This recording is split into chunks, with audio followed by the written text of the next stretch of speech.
Rīgas svētku laikā mums notiks ļoti garšīgs pasākums arī Spīķeros. Sauksies Rīgas svētku restorāns. Anna, pastāst lūdzu dienas kārtību un galvenos akcentus. Tā sāksim mēs 12. Viss norisināsies līdz 18:30. Piedalīsies 15 Rīgas restorāni.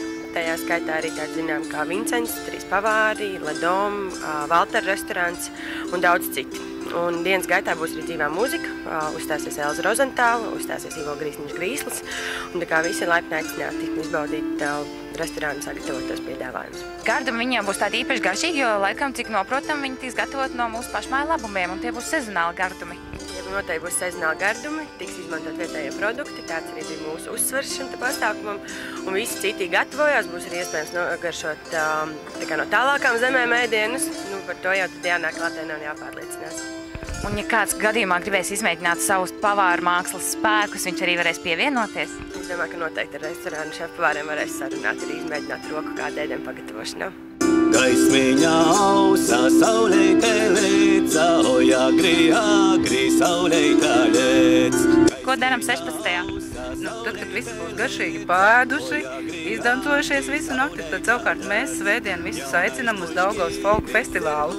Un var teikt, ka tas ir tāds īsts, riktīgs maratons, jo šajā festivālā piedalās 14 vienības un arī uzvedums no Latvijas koncertiem, kā Zvēri Daugavu raka, kas atklās šo festivālu un kur piedalīsies arī tādi zināmi vārdi kā Laima Jansona koklētāja un Ilga Reizniece.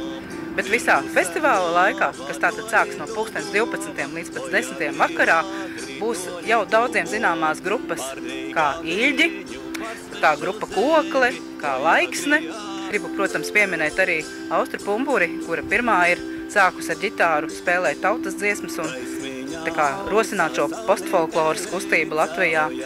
Tāpatās arī Zana Šmite, kas ir ļoti tātad interesanti ar savu skaisto balsi, gan arī savu darbību un apmācību, ko viņi pašlaik veic ar jaunajiem mūziķiem tradicionālajā kultūrā.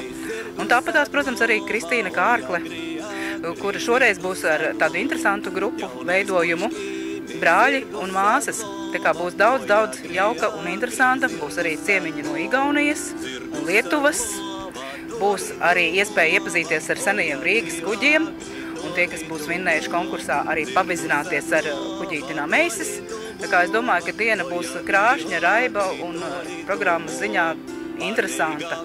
Un varēs gan dziedāt līdzi, gan dancot kopā ar Rīgas danču klubu. Tātad lustes visas dienas garumā.